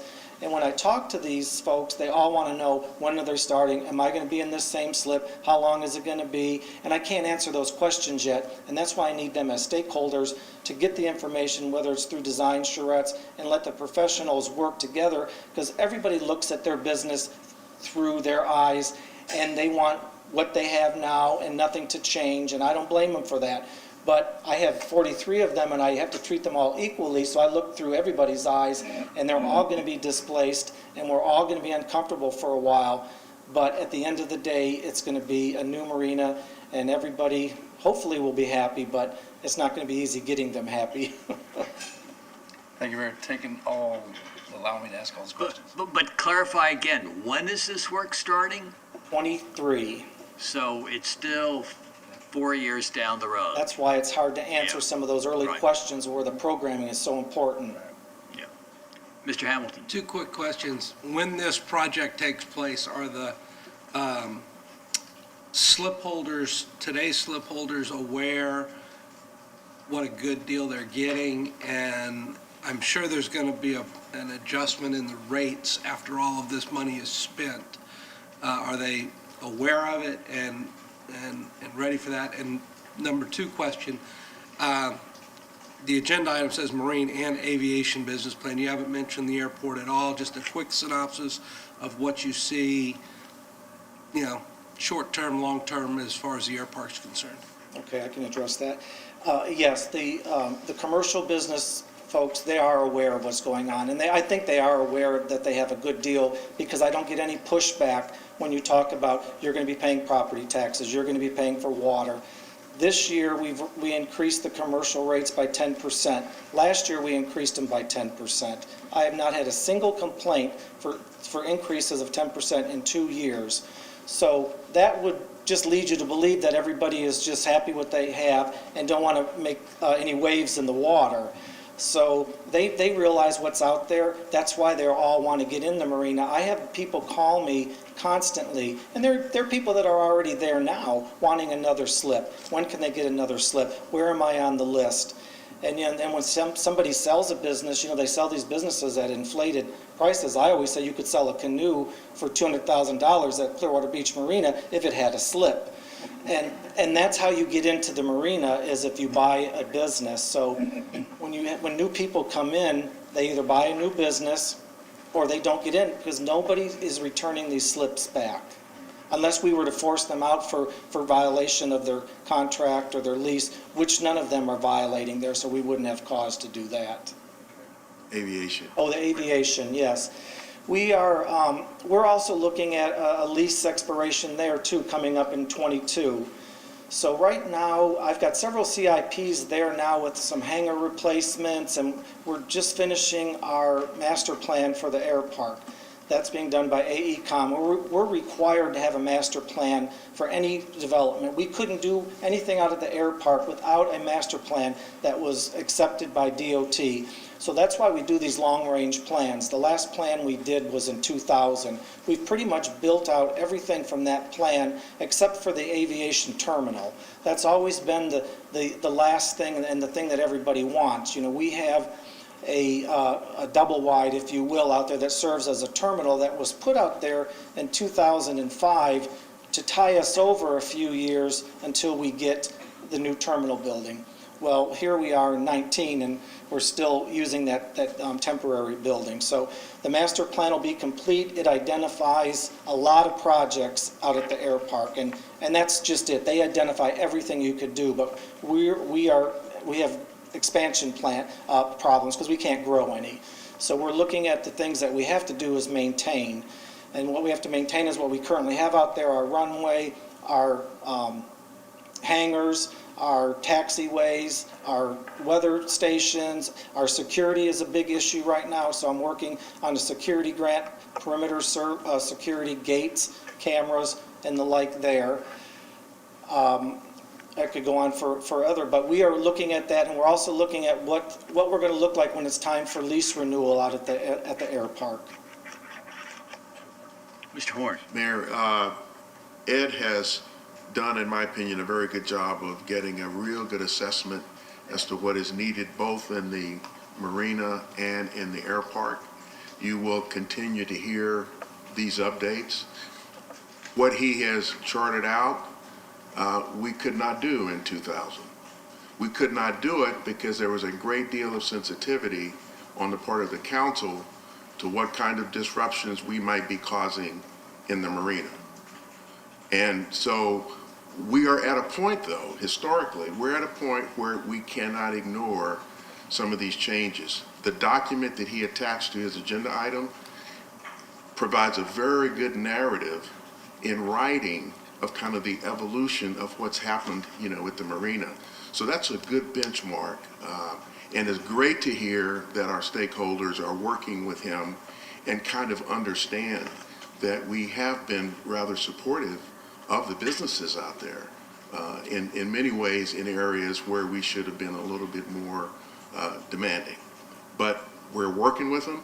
It's going to work out. You still may get some complaints, but I think we're on a path that, again, unless you tell us not to, we know what direction that we need to go. Let's clarify one other thing. There was a 5% increase in 2015 for the residential marina slips? Yes. Okay, and there was none in 16 or 17? No. What about 18? 18, they got a 5% again, the residential, and in 19, they got a 3%. Okay. So now that's where we kind of are now at that 3%. Okay. Yeah, no, it just wasn't in our material, so I wanted to double check that. Okay. Yeah. And all of that is handled, it doesn't come to the council so that people will understand. This is an administrative authority that the manager has to do that. Right. Yep. Okay. Unless it exceeded 10%. Right. Okay. As the manager said, thank you very much for all your work. We appreciate that. And your staff, too. Can't forget your staff. We've been busy, and I'm sure that they'll appreciate that. Thank you. 10.1. Authorize surplus disposition of identified vehicles via auction to the highest bidder pursuant to City Code Section 2.622, surplus personal property, and authorize the appropriate officials to execute same. Mr. Kozich. Good morning, Perry Compton, Fleet Manager. The vehicles listed below were wrecked and deemed a total loss by risk or were prohibitive to repair. Risk has reimbursed the following amounts to these vehicles. RMC approved the replacement of 3931 and 3936, and their prospective replacements have already been ordered. Any questions on 10.1? Mr. Kunda. These were listed both as wrecked in January and February. Mm-hmm. Was it a bad year for 2013 Tahoes? Or that's when it was deemed no longer usable? Was it actually wrecked before that? No, they were wrecked in, but the process took a while. And, they were told. Consent? 11.1, Ms. Call. Reappoint Sally Parks to the Sister Cities Advisory Board with a term to expire April 30, 2022. Council members, in your agenda pack, I have the application for Ms. Parks. She is the only individual that we have on file to serve in this capacity, and she is willing to be reappointed. Consent? 11.2. Elect a council member to serve as vice mayor. Council members, as you are aware, first meeting in April, council is required by charter to elect a vice mayor. You can either provide it to me tonight or Thursday night, you can discuss it. Council? Wasn't it, well, I've been here a while, I'm on, but is it David's turn, or I don't remember who was vice mayor before that? Wait, were you before? No, it was I've enjoyed the Oh, last right. 4 months. Doreen was, My apology then. Ms. Caudell was the vice mayor. And then Councilman Cundiff has assumed the position for the last 4 months. I see. So he didn't get a full year. Correct. I mean, we've, All right, I'll make it easy for you guys. I'm going to bring this up again, and you'll shoot it down every time I bring it up. But we ought to just go on a rotation and just do it on a rotating basis. That's all I'm going to say. and without it being said, it's kind of been a rotation basis, it's been on a rotating basis without it being codified. And looking at, what we were, I mean, Councilmember Cundiff, it would be his turn in the ring as of this year. And I mean, looking to the future, the year after that would be Councilmember Albritton. And then the year after that, I'm not sure. So, I mean, I was it last year, or year previous. Year before. And then Doreen, and then Dr. Cundiff, Mr. Albritton, and And I think that's good because I think you should go ahead.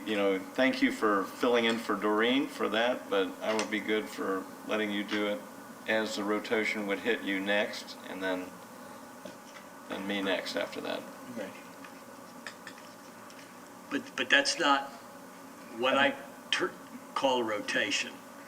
A rotation is that it's just done. That whatever seat you have, and my preference had always been, and this is where we have gotten the pushback from councils even before you guys, is that it's not, that you're not the vice mayor when you're on the ballot. Oh, I see. Okay. Okay. And that was the pushback that we had received in the past. But, I'll make a motion. well, you can't Can't make a motion. You can't make a motion. So, but we can put it on consent, right? Yes, so if there is consensus To, on, for Mr. Cundiff to continue, then we can put that on, or if you want to go some other way, we can do that. Well, I wasn't taking into account that the election would be, next year. yeah. Yeah. So, Well, I don't know that I think most people understand that vice mayor is a title, and especially, I think we had one issue, meeting before last where the mayor wasn't here, but the vice mayor is truly, it's title only. I know, and I've been vice mayor 3 times. And I think in the total 3 times I was vice mayor, I actually got referred to as vice mayor 10 times. I'm a council member. We're all council members. It's strictly a title. It's kind of a sitting, it's a place to just basically name someone who in the case that the mayor is not available, and with our present mayor, that's almost never, they will preside. So it's really it's a weightless, powerless title. But Well, I appreciate your saying that, Mr. Hamilton, because, to me, and I've been, in this business probably, for a long time, when you have a title and then you lose it the next year, you almost have to, defend, well, why don't you have the title anymore? And so your point is right, it's a title, but it is to help with the process of the city. Unfortunately, there are others who view that as Yeah. a title, and that's why, I'm thinking that if you have it, on a rotating basis, when you're not running for office, then it doesn't imply to the public that you're more than just, more than that.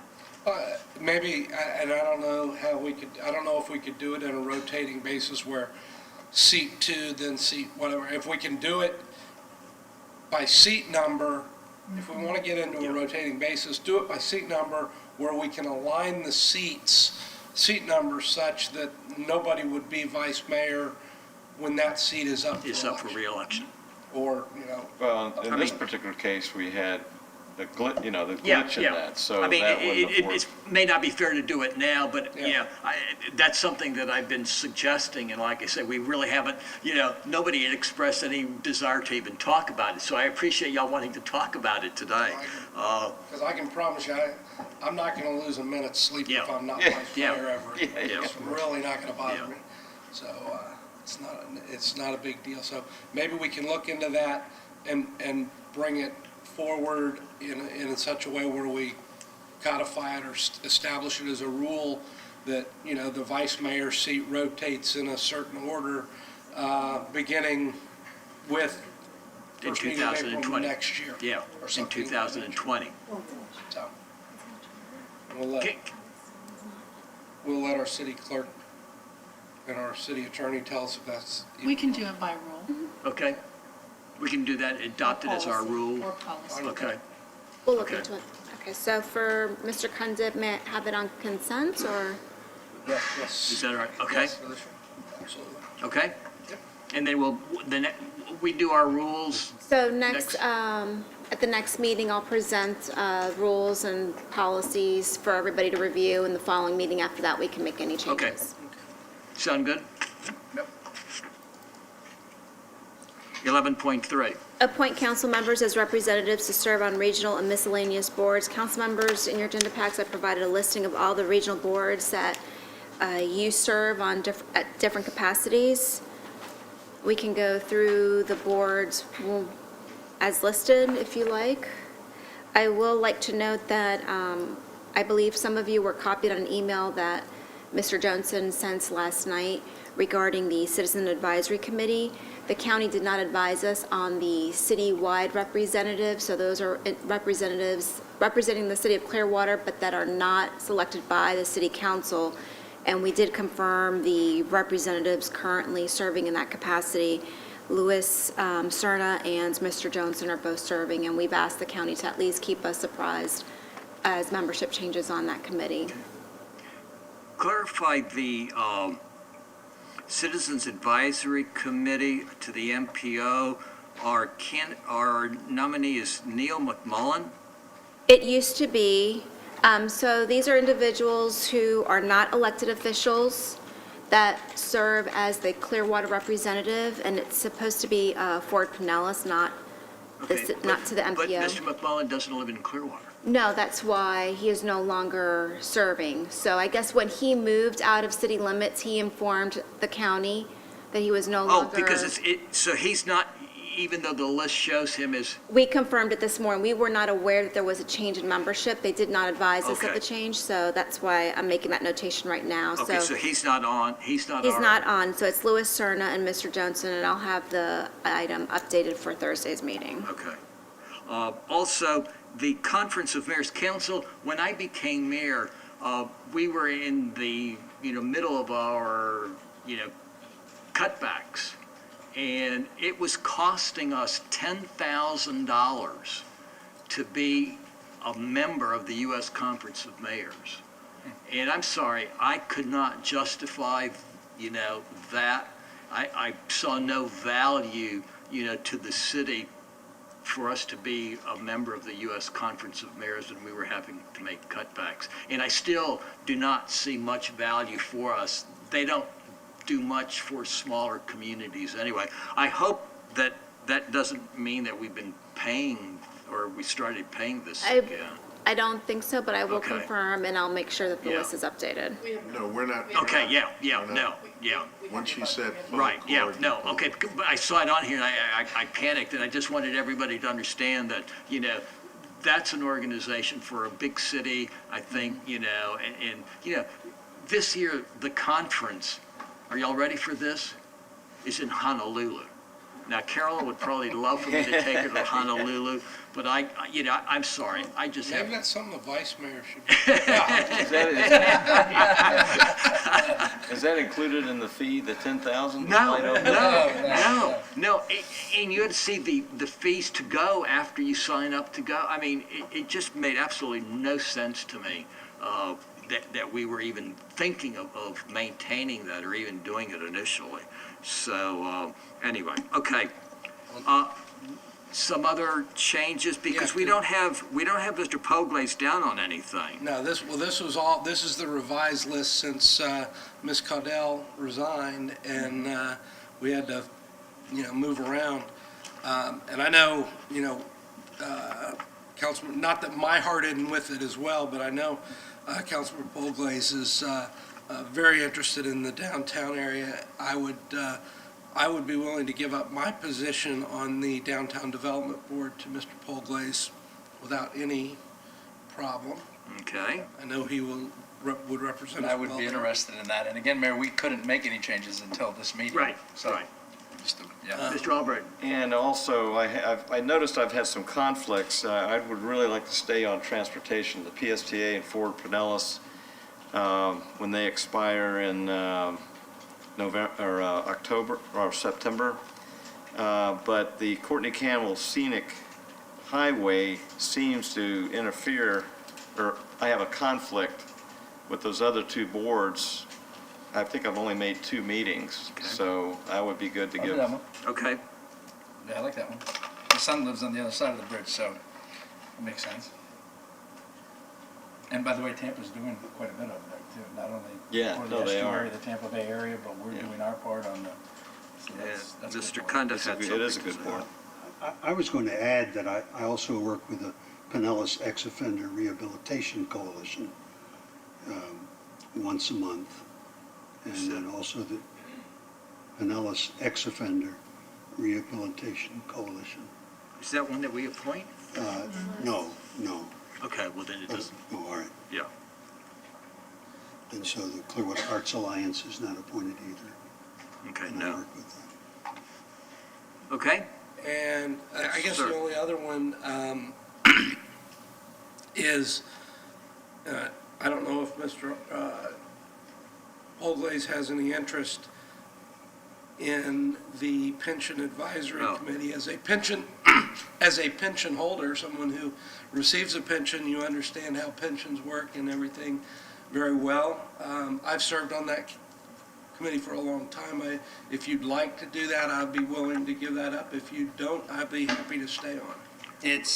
well, I was going to suggest that I switch off, since I took Ms. Caudell's place. Well, or that would be, that but- would be fine. but it doesn't, Because you You're on an awful lot Yeah. of other committees, so. Fortunately, they don't, Okay, yeah, I'll they stay haven't on the caused, pension and maybe okay. I'll probably. Just to have you guys both know, I'm going to be lobbying for council members to get a pension.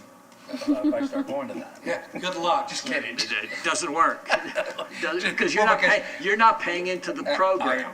I was just kidding. I know, but they might not know that.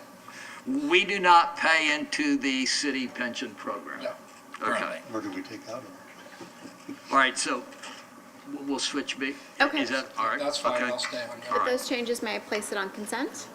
With for those Thursday? changes, consent, okay? Absolutely. Great. 11.4. Schedule a special council meeting on May 14, 2019 at 2 p.m. for the purpose of holding a strategic planning session. Council, per council policy, staff is required to plan a strategic planning session, and we have looked at your calendars as well as the consultant that will be regarding the compensation and classification study will also be attending the session as well. Is that okay for consent, council? Yes. Okay. We're almost at our 11 o'clock hour, but I think we only have 2 more Mr. Poglace has asked that we pull agenda item 15.1, so we just have the second readings left with the exception of 2 items. So is it okay to continue, council? Yes. Staff, is that all right? I have a question regarding Ma'am. 15.1. Are we pulling to We'll Thursday do or it with- to no, pulling it off? We'll talk it when we get there. I was just saying that Oh, for okay. purposes of trying to decide timing, we don't have to consider that. Okay, 12.1. Ms. Aiken. Request authority to institute a civil action on behalf of the city against R.J. Kelty Plumbing, Heating and Cooling, Inc. to recover $3,232.77 for damaged city property. Mr. Hall. Mayor, members of council, this item arises from 2 separate incidents in which an employee of R.J. Kelty using a traco damaged our gas line. Total damages, as you can see, are over $3,000, and despite our attempts to reach them and resolve the matter, they've not responded, so we're asking the authority to sue. Questions on 12.1? Go get them. And this goes back again, remind us, 2015. Yes, sir. And Mr. Horn, how many times do we hear that the city is slow to respond and is not business friendly and? Well, we hear it less than we used to, but we still hear it. Yeah. Consent? Yes. 12.2. Request authority to institute a civil action on behalf of the city against Diversified Landscape Maintenance and Construction, Inc. to recover $1,936.05 for damaged city property. Mr. Hall.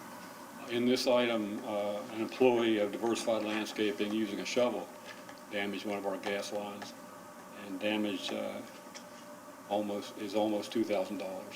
And again, in spite of several attempts to reach them and resolve the matter, they've not responded, and so we're asking the authority to sue. Questions on 12.2? And this goes back to 2016. Consent? Yes. 12.3. Request authority to settle case of City of Clearwater versus Eva Long, case number 18-5969-CL, and Mr. Fuino. Thank you, Ms. Aiken. Good morning, members of council. Michael Foligno, Assistant City Attorney. This request asks the city to settle a code enforcement lien foreclosure that was instituted in September. The property that is the subject to the foreclosure has been brought into full compliance after the lawsuit was filed. It is a residential property owned by an individual, not a corporation, and the individual has represented that the amounts that the settlement calls for is all that she can be willing to pay.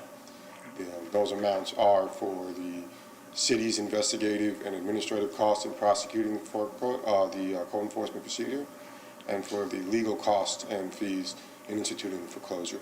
The settlement also calls for the individual to promise that in the next 6 months, if any code enforcement issues arise, the city is entitled to a final judgment in the full amount of the actual lien, which will make the settlement null and void. But if those conditions are met, the city will release the lien from the property. Questions on 12.3? No. Mr. Condiff. And the property, I think you may have said this, has been brought up to compliance. And it's residential. Consent? Yes. 12.4 is to be continued. 12.5 is to be continued. 12.6, 12.7, 12.8, 12.9, 12.10, 12.11, 12.12, 12.13, 12.14, 12.15, 12.16 are second readings. Any questions on the second readings? Okay. Anything further for us, Ms. Aiken? No, sir. Mr. Horn? No, Mayor. And then agenda item 15.1, Mr. Poglaze, I'll let you say that you can.